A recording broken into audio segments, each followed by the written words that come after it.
PNG ramps up protection efforts. The gist of what we'll be doing. Disappointment over project negotiations. Negotiating terms for our country. And BSP partners with Broncos. This is National EMTV News with Jeremy Mogi. Hello and thanks for joining me on Sunday's news. Prime Minister James Marape expressed disappointment over ExxonMobil's unwillingness to reasonable terms in line with international gas projects. In a statement, Prime Minister Marape said this has undermined the state negotiation team's efforts in the development of the P'nyang gas project. The Prime Minister said the state wants to see better or improved terms so equal benefit is shared between stakeholders. In a statement released on the deadline for the P'nyang gas project negotiations, Prime Minister James Marape says ExxonMobil's position is unacceptable. He says Exxon's offer does not correspond and is below other major projects on an international platform. In a recent statement, the Prime Minister says the state is sensitive to market obligations for better benefit. With no concessions, but gaining from where we can gain in the context of where we want to turn into the future, including securing domestic market, gas for our domestic industry, and securing better negotiating terms for our country. The Prime Minister added that Exxon's offer has not changed from its opening offer in November 2019. PM Marape maintained that no developer will extract resources for more profit. The Prime Minister says the state wants a fair cut in all gas projects and only through better negotiations and understanding. But gaining from where we can gain in the context of where we want to turn into the future, including securing domestic market, gas for our domestic industry, and securing better negotiating terms for our country. Following the second P'nyang gas negotiations in Singapore, Northfly MP James Donald says the Oil and Gas Act must be reviewed and amended. MP Donald says only then the state, Western Provincial Government and landowners will be on equal footing to benefit. Most of the items in the Oil and Gas Act is not conducive enough for our country, and so we must amend all those laws, and then that will pave us way. We do not want to repeat the legacy issues set by PNG LNG, Papua. Jack Lapave Jr., National EMTV News. Treasurer Ian Ling Stuckey says the government will keep a close eye on the collection of revenue through taxation. The Treasurer says the Internal Revenue Commission will be tasked to strengthen policies and improve tax collection efforts. He revealed that between 2014 and 2019, the state missed out in collecting about 2 billion kina in taxes. The Treasurer revealed that practical measures will be endorsed to tighten responsibilities in collecting tax in all sectors. Minister Ling Stuckey says not much attention was given by the previous government. He says compliance will be a key policy through the Internal Revenue Commission. We would have expected compliance to increase proportionately, but in fact it didn't. It remained static, if not slightly backwards. So the key question there is not only to identify the reasons why that occurred and what the solutions were. In my personal view, the key question is how much should we have collected that we didn't. According to the Treasurer, between 2014 and 2019, more than 2 billion kina in tax was not collected. With the private sector seeing things from different levels, Treasurer Ling Stuckey says the government is hit hard with a deficit budget of 4.6 billion kina. He says a lot of fiscal discipline is needed. So clearly, we're going to need a lot of fiscal discipline from the national government, more so this year because we're entering into a what's called a staff monitored program with the IMF, and there's certain compliance arrangements we need to meet. IRC Commissioner Sam Koim says IRC has prioritized key measures to crack down on tax evasions. Koim says this will be key in rebuilding budget shortfalls for the country. Tax aspect of things, we believe that we are collecting at least half of what we're supposed to collect. And that's where we see that our challenge to take back the half of the pie that is missing. Meanwhile, the Treasurer says about 150 million kina in loans will be repaid this year. He says ongoing dialogue with the International Monetary Fund will cushion efforts to access bigger funding to support and grow the local economy. What that means is not only have our governance and government improved, making us more efficient, more credible, but we can access funding in larger amounts, and in a more coordinated way. Jack Lapava Jr., National EMTV News. 2 Papua New Guinea Defence Force personnel were attacked and wounded in Tari by locals last Friday. This is the latest in a string of attacks against police officers and PNG Defence Force personnel in the Highlands region. One soldier was pierced on his chest with a spear, while the other was attacked with a rock. They were ambushed after retrieving a stolen vehicle that belonged to a company in Tari. This is Sunday's news. We'll be back with more right after these messages.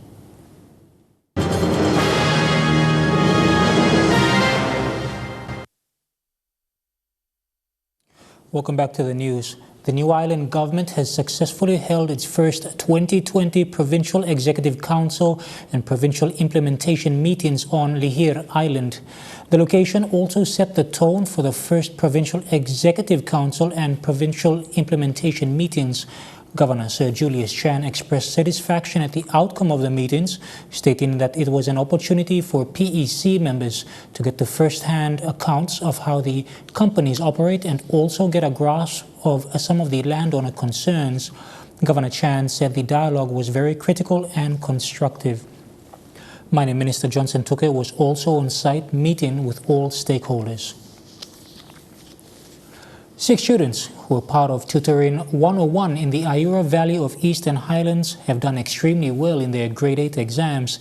They're all progressing to Tairara High School, which gives them a greater advantage to enter Ayura National High School when they complete grade 10.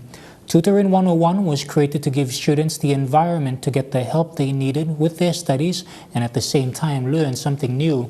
Sisters Mary and Ruth Ann Quimberry will continue to tutor students on Monday nights as the 2020 academic year begins. Mary Quimberry says by the end of this year, they want to see more students gaining new skills like essay writing and being able to comprehend information better. Along with a medicine shortage, the Kainantu Hospital is being put under pressure by the influx of patients from outer-lying districts in the Eastern Highlands. The number has been steadily growing following the breakdown of health services and the closure of up to 70% of the province's rural health services. Dr. Enename Suzuki, Acting Chief Medical Officer, says the situation is critical as medicines run out because of the high number of patients.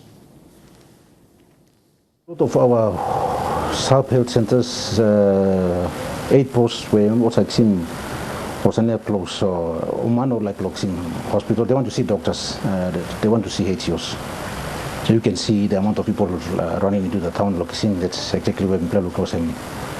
The patient inflow is quite planned. Even the population has increased. Even rural urban drift too will increase also. There's a biggest challenge in Mpla profession in here, and there are only 2 doctors in here. 2 medical officers, and it's me and the other colleague out there looking at all these people that me and a few HCOs. So we are doing at least what we can do in here.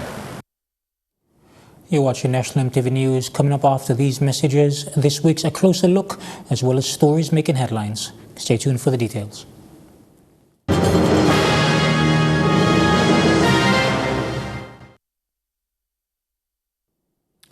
Welcome back to National EMTV News. Tonight we take a closer look at measures in place by the National Department of Health, Immigrations and Foreign Affairs to protect our country's borders from the coronavirus.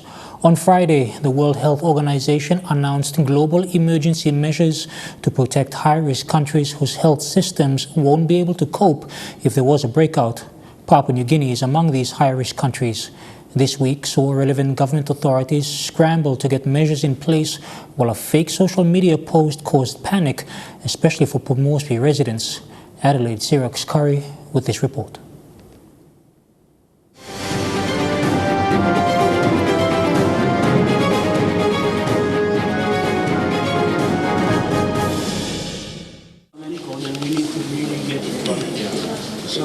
Today Today marks 43 days since the imminent threat of the coronavirus was identified in the city of Wuhan in Hubei province, China. So far, 259 deaths and 12,000 cases have been confirmed worldwide. Scientists have found that 20% of the cases that lead to severe pneumonia and death occurs in people who have already pre-existing conditions. Infections can cause pneumonia, a severe acute respiratory syndrome, a kidney failure, even death. The people with existing chronic condition and have increased vulnerability to more severe cases, like people have hypertension, diabetes, compromised immunity, and the current estimate of the disease incubation period, which is about 2 to 10 days, but we still need more time to estimate. With the evidence come out, we probably need more time to estimate detailed data available. While there have not been any confirmed cases of the coronavirus in PNG, already 4,000 people have been screened. The country's biggest concern has been our seaports, where Asian logging vessels frequent and cruise ships come into dock. Earlier in the week, in Milne Bay province, quarantine efforts were stepped up, with the provincial authorities seeking directions from the National Health Department when dealing with 2 cruise ships that visited Alatau. From what I am gathering, the ports, if there are ships that are going to be taking logs and whatever out into some of our remote settings, they will have to, first port of call will be Port Moresby here. And then the whole process is activated here in terms of the quarantine or the screening or all of that before they get to where they are, going to. And so that would be how it's been advised or how it's been approached. But that is also, while that's the key gist of what we will be doing, it is also the responsibility of the Corps now to step up into the provincial settings in case, like as we go along and the need arises, then those that are trained right down at the ground level take on those responsibilities that they will have to execute. As an example, one of our provinces had 2 ships that were going in today, and their administrator had to ring and find out how we are approaching it. And we said, execute the laws, the quarantine rules within that setting, and get your local medical authorities to do that, and then clarify and check in the process according to the protocols to get the ship cleared. But one of the country's most viable entry point, Jackson's International Airport, continued to remain in the spotlight, with the public constantly questioning what measures were being put in place to ensure that no passenger entering from Asian ports would bring in the coronavirus. The acting health secretary providing a reassurance that nearly all passengers arriving from Asian ports went through a stringent process at overseas ports before arriving in PNG. Certificates so that they can be screened and allowed to come through that process. And also, yesterday in that conference, we alluded to the point that each one of those airlines where the passengers are coming from, they are also required to fill in the forms so that we can be able to clearly articulate who is a suspect or whom we should follow through and all of that. And that process is already there. Those processes are already there, and they're effective already. The key point is to stepping up and ensuring that we don't miss any of those particular flights. Our national airline, Air Niugini, which services the 3 Asian ports of Singapore, Manila and Hong Kong, also put in place a requirement for a medical certificate before allowing passengers to board for PNG. Air Niugini also refusing to uplift any passengers coming out of Wuhan City. PNG Immigration's Authority also briefly suspended the online visa and visa on arrival on Tuesday. The suspension subsequently removed the next day based on a recommendation by World Health Organization. They suggested that the evidence has shown the restriction of movement of people and goods during the public health emergency may be inefficient. may divert resources from intervention. Further, the restriction may interrupt the need to aid and technical support, and may disrupt the business, and may have a negative effect to the economy, the country affected by the emergency. So WHO not recommend any travel and restriction. At present, passengers arriving through the Jackson's International Terminal are required to complete medical forms and screening by WHO stationed there. You can read English. Thank you. Based on the Health Department's advice, the National Airport Corporation now requires all airport staff and airline staff to wear protective masks and gloves. This is in addition to the majority of passengers traveling in from Asia who are also wearing masks as precautionary measures. Screening and what else we're doing at the airport. That's number one. Number two, all our virus settings, including the airports, all have been PP'd. All our staff and NUGINI and National Airports Corporation. That's the instructions that we gave them last week, and they are following it. We are working with them to make sure that we also support them with whatever requirements from us, including masks and all the other things that they require. For the ports, we met with them on Tuesday, and they've given instructions to all the airports. And if you see how the ports operates, it's under health and safety. They need to wear masks. So for them, I think things are working, and we'll follow up with them again next week. With everything in place to prevent the virus entering PNG's border, the government was heavily criticized this week for seeming to lack communication of what was being done through various line agencies. They did not add anything, any official statement been released by the Prime Minister to date. I have not heard anything. I don't know whether he's in the country or government silence is really deafening. It's really bad. The Prime Minister finally speaking to media during a business breakfast, apologizing for not speaking to media, and then later outlining what his government has put in place after NEC met on Tuesday with NDOH and WHO. Firstly, my apologies if response from respective agencies and ministries haven't come out clearer. But yesterday morning, our health department and our representatives from the World Health Organization who are in country came to me, and we've agreed on the process forward, and I'm satisfied with what we discussed. We are sensitive to what is at play. International travels requires migration from different borders, so to speak. Borders that they originate in terms of traveling in, and borders as they enter into our country. And so we are in discussion with the different countries that we have inbound flight from, Singapore, Philippines, China, Japan, Australia. And in those countries, there are also higher standard of scrutiny and tests, because this epidemic is a global concern. It's not just something that is a matter between Papua New Guinea and China or the Wahun province or whatever it was, so to speak. So we're mindful of this, and we, as of yesterday, in my discussions with them, we've agreed that at Jackson's airport there will be a specific facility set up. Those flights that are coming in, medical officers will be stationed there with the immigration officers. Going through suspect cases will be dealt with there and then, including having a facility to address them and ensuring that they are monitored properly, if not sent back. And so as a heavy series of exchanges going on between us and nations who are sharing borders to ensure that we scrutinize those who are traveling in from outside and also traveling from inside.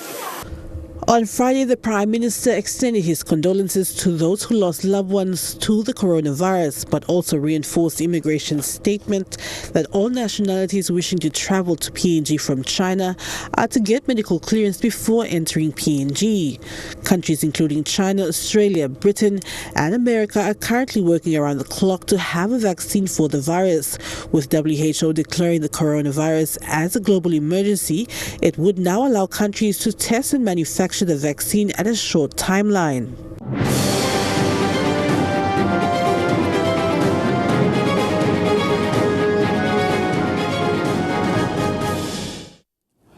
In Australia, it has been confirmed there are 12 people who have been diagnosed with the coronavirus. However, New South Wales has indicated that a third patient has been discharged from hospital. More from the ABC.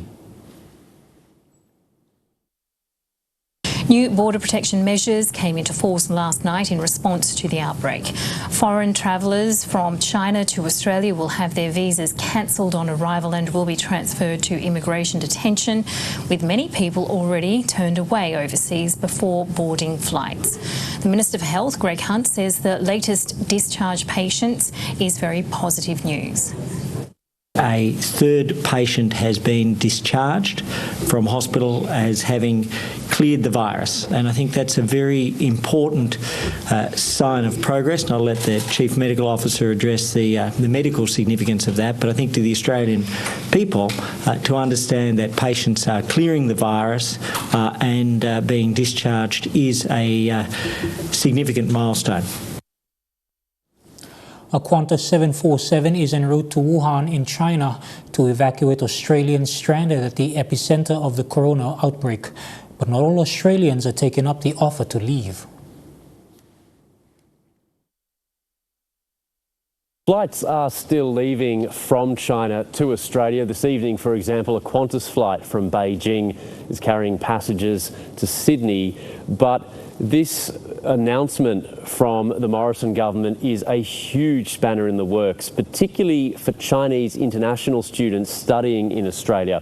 If you're an Australian citizen or you're, say, the Chinese spouse in an Australian family, then you're able to land in Australia, and even though you're supposed to do 14 days of self-isolation at home, you are able to at least enter Australia's borders. But it's those Chinese nationals, particularly Chinese international students, who are over here for the Lunar New Year holiday. They're seeing their families, and then they were planning to fly to Australia to commence the university term.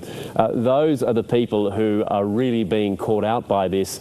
We're hearing from people in the education sector that it's really left them in limbo. It's a huge dilemma because, of course, they want to start their studies in the next few weeks. And the other big issue over here is the evacuation of the Australians in the epicentre, Hubei province.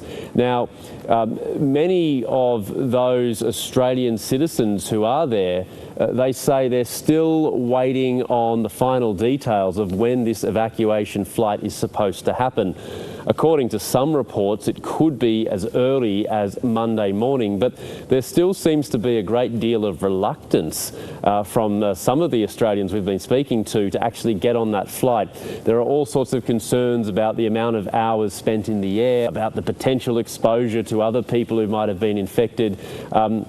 It's unclear at this point how many people will actually take up that offer. We've been speaking to a few people in the epicentre, Wuhan, who say at this point they think they're going to stay in that city, they're going to lock themselves at home, and they're hopeful that the Chinese government might lift those transport restrictions in the epicentre in the next couple of weeks. It's certainly a gamble for them. For everybody else here, well, I'm in the middle of Beijing. It's incredibly quiet. Certainly any foreign nationals here who can get out are getting out. There's not much point with classes cancelled and a lot of companies telling their employees to take a prolonged period off work. There's not a lot of point sticking around. Bushfires in Australia have devastated many parts of the country. Vast number of flora and fauna have been lost, and the livelihoods of many people have been impacted. The head of one tourism travel company says the tourism industry in particular has been adversely affected. Well, the park's closed, and so for us, we've cancelled all of our tours going into the park for this year, and I think it'll probably be September next year by the time we actually get in and by the time the infrastructure's all rebuilt. And I guess we have received a number of cancellations from people also who are travelling to other places in the southwest who were planning to come to Australia and see multiple regions. So really, every year we expect something. We operate all around Australia, and we would expect something to be on fire at some point in the year. And this year we've had a number of destinations being burnt. But really in Western Australia, it hasn't been too bad. But we've still seen a lot of cancellations from people who were coming to Australia. They were going to come to Western Australia, to an area that was unaffected, like the Margaret River region or Albany or something like that, but then they were travelling on to Kangaroo Island or to Sydney to the Blue Mountains or something like that. So they've decided to delay or cancel that visit to Australia because one of the, say, 3 or 4 places that they were going to has been affected. The knock-on effect is huge, particularly in these regional areas, which tourism is the only really big draw card. So a fire 200 kilometres away can affect them. But really, I think it comes down to the hazard reduction strategies and appropriately resourcing those. I think, honestly, there's a lot of people who know a lot about this stuff, and I'm probably not one of them.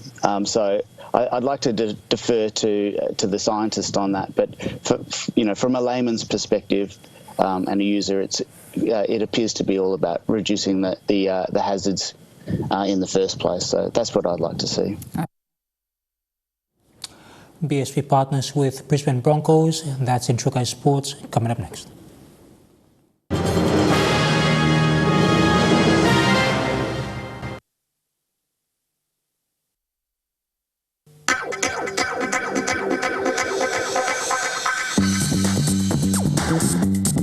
Chukai Sports.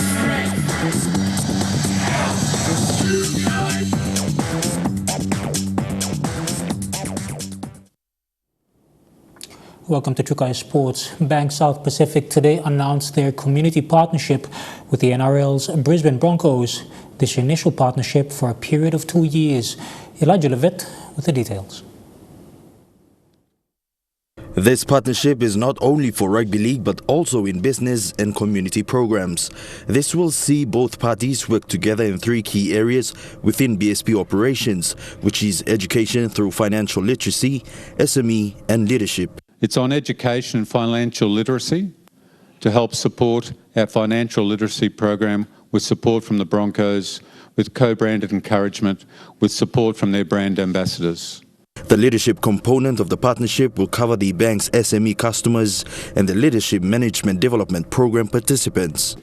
BSP already has an SME program in association with the Australian Business Volunteers to help mentoring, and the Broncos are going to assist us with part of that mentoring and development. And just as important, and probably more importantly, is on the leadership development of our staff within BSP. The Brisbane Broncos NRL team is happy to partner with BSP as they share similar values and community commitments. Really focused on building the capacity of people within the PNG community and the broader Pacific region, building people's financial capacity, working with SMEs to build sustainable pathways for their businesses, and obviously working with the BSP leadership team to develop capacity in the leaders of the future. Also present at the announcement was Broncos ambassador Petro Sevenasiva, who attended the BSP Leadership Forum and Long Service and Community Awards night over the weekend. It's wonderful that we can bring 2 iconic brands together. Obviously BSP iconic not just in Papua New Guinea but also in the Pacific, and the Broncos are seen as real leaders both on and off the football field. Elijah Levitt, National EMTV Sports. The Commandant's Cup off-season rugby league competition at Bomana in the capital city's northeast electorate is nearing completion. The competition, which started in November 2019, is just 2 weeks away from its grand finals.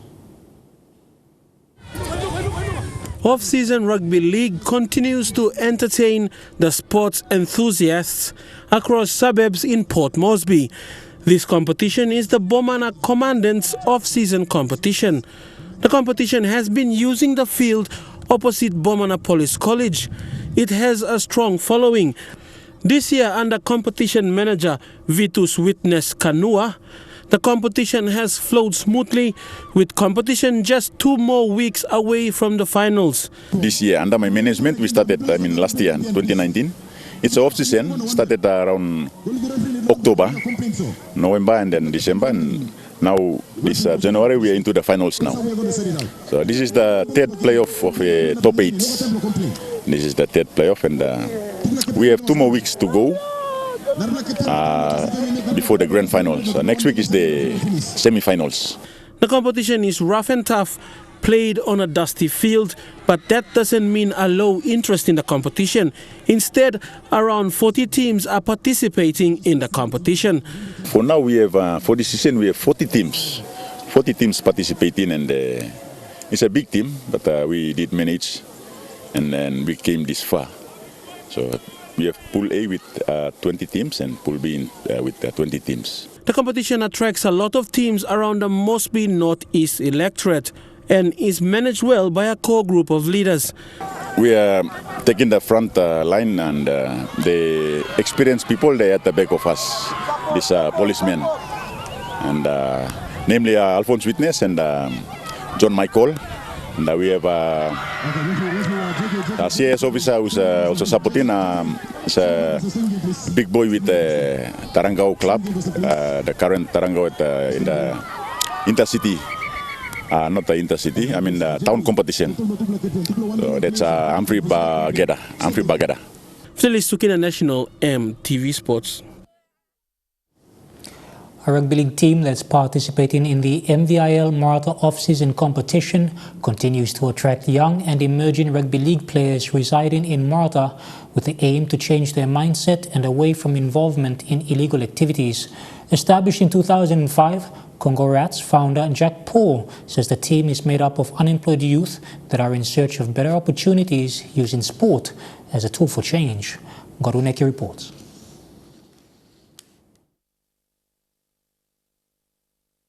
Congo Rats rugby league team was established in 2005 by Paul Jack, who saw the need to involve young men in sports.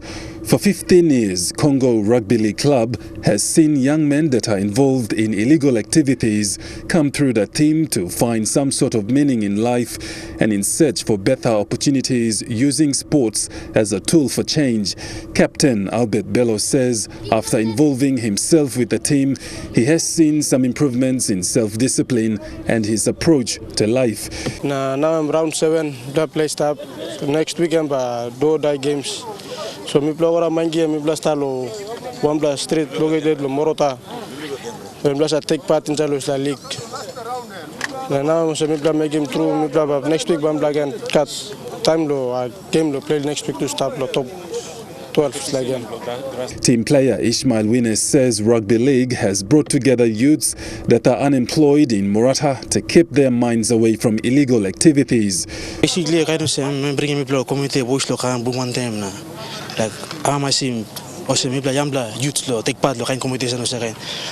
Appreciated lo team so lo sla MBIL Maratha officially go pass ans panim I make it panis inside lo community like I'm 20,000 I'm give project fee lo boys to one club 200 kina still lo take part na pasiti buying ball number water ball lo team manager yeah but thank you lo Congo sim lo Congo lo to appreciate lo Maratha league me to thank you lo support lo youths. Founder Jack Paul says the aim of the club is to help youths in Maratha succeed through rugby league and for whatever opportunities that may come along. Lo kama bisla team. Lo keep people magi hawe lo community na lo some lo illegal trouble or violence. Lo keep people magi busy na pani some lo opportunity inside lo rugby. All kind of some people uneducated na or street man about that in rugby na sports and again pani some la people pani some la good la upside inside. Kind of some me found him la team jello. Maratha League long 2005. Paul says while the club is self-funded, sponsorship is very much needed from individuals and business houses in Maratha. Team!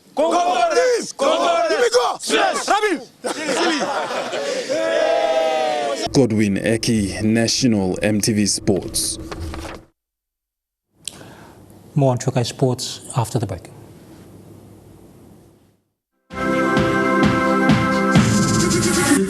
Trukai Sports. Welcome back. 21-year-old American Sophia Kinnan has won her first Grand Slam title, taking out the Australian Open. More from ABC. She said it was a late night last night and she intends to celebrate over the next few days. She said today that she also plans on going to some of the expensive jewellery shops at the top of Collins Street here after an enormous paycheck she received last night. So she'll definitely be able to afford some new purchases. But she said last night quite poignantly that this is her American dream come true. Her family moved her to the United States from Russia when she was just a few months old, and it was her life's dream to win a Grand Slam, and she became the youngest woman to do just that at the Australian Open since Maria Sharapova in 2005. She flew under the radar at this competition really until she defeated world number one Ash Barty in the semi-finals. She certainly won't be flying under the radar now. She spoke to a crowded press pack just along the banks of the river a short time ago. Let's have a listen to what she had to say. It's sinking in slowly, but I mean, this is just like a dream come true. I'm just so happy. This is such a privilege to be here, and just to have my name on that beautiful trophy is it's an honour. And of course, Elias, we can't forget the men. Of course, they will be competing. Novak Djokovic versus Dominic. That's right, Novak Djokovic going for Australian Open title number 8. It's a record already on the men's side, but he'll surpass Serena Williams and Margaret Court and become the first player ever to win 8 Australian titles if he can do the business tonight. His opponent, Dominic, is the 7th seed Austrian. He defeated Alexander Zverev in the semi-final in very impressive fashion. It was an extraordinary match, really. He escaped in 4 sets. Now, he's described Novak Djokovic as the king of Australia, citing his unrivalled record at Melbourne Park. He says, though, he has the tricks to beat him, but he'll have to take enormous risks if he is to overcome Novak Djokovic. Of course, Djokovic has played fantastically well this tournament. The number 2 seed hasn't dropped a set. We'll see how he goes in tonight's matchup against a much stronger opponent, it has to be said. Coming up next, the weather details for the next 24 hours. Stay with us. True Kai Sports.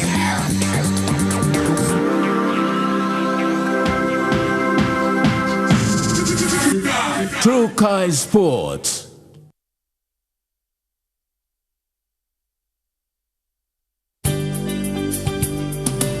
This weather update is proudly brought to you by Money Plus. With you always.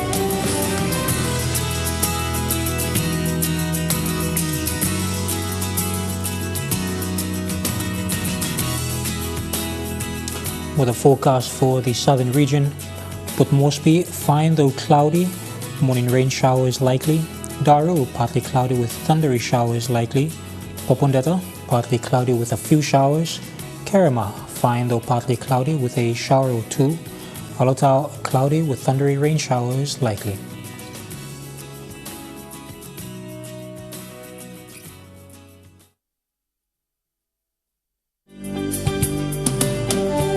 The weather update was proudly brought to you by Money Plus. With you always. And that's the way it is this Sunday, the 2nd of February 2020. On behalf of the news team, pleasant viewing. Good night.